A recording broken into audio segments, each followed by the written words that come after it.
আসসালামু আলাইকুম। কেমন আছেন আমার দিনী বোনেরা? শাবান মাস চলছে। আর মাত্র কিছুদিন। তারপরই পবিত্র রমজান মাস। আর রমজান মাসকে স্বাগত জানানোর জন্য প্রস্তুতি হিসাবে এই শাবান মাস।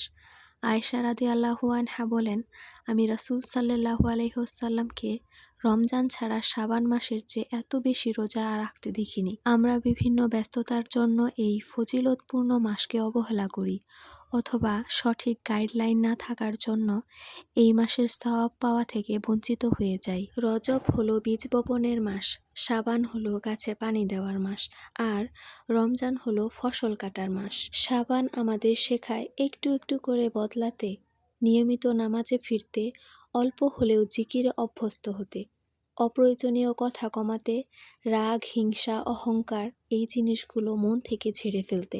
কারণ রমজান শুধু না খেয়ে থাকার মাস না, রমজান হলো পরিশুদ্ধ হওয়ার মাস।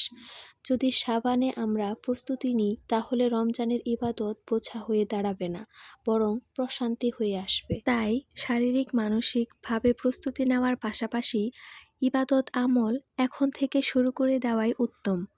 প্রথমত 5 ওয়াক্ত নামাজ শুরু করে দিন, তাহলে দেখবেন রমজানে নামাজ পড়া খুবই ইজি লাগবে। এই মাসে অর্থাৎ শাবান মাসে নফল রোজা রাখুন। 13, 14, 15 আওয়ামী বীজের রোজা রাখুন।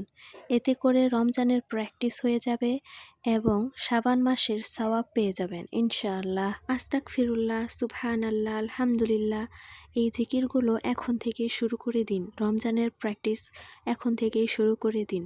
যারা ব্যস্ততার জন্য কিছুই করতে পারছেন না, এই বেসিক ইবাদতগুলো আজ থেকেই শুরু করে দিন। আর হ্যাঁ, অবশ্যই রমজানের আগে আপনার হাতের কাজগুলো তাড়াতাড়ি সেরে ফেলুন। ঘর গোছানো, রমজানের বাজার, ডিপ ক্লিনিং সব কাজগুলো আগে থেকেই গুছিয়ে রাখুন, যাতে রমজানের সময় নষ্ট না হয়। প্রত্যেক মুসলমানের জন্য শাবান মাস একটি খুবই গুরুত্বপূর্ণ মাস।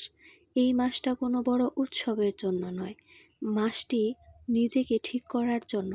রাসূল সাল্লাল্লাহু আলাইহি ওয়াসাল্লাম এই মাসকে খুবই ভালোবাসতেন, কারণ শাবান হলো রমজানের আগে হৃদয় পরিষ্কার করার সময়। আমাদের রমজানের জন্য এই মাস মানসিক ও আত্মিকভাবে প্রস্তুত করে। আপনি যদি চান আপনার রমজান হোক আরও অর্থবহ ও বরকতময়, তাহলে অবশ্যই আজ থেকেই রমজানের প্রস্তুতি শুরু করে দিতে হবে। রমজান হলো আত্মশুদ্ধি, ধৈর্য, ইবাদত ও আল্লাহর নৈকট্য অর্জনের মাস।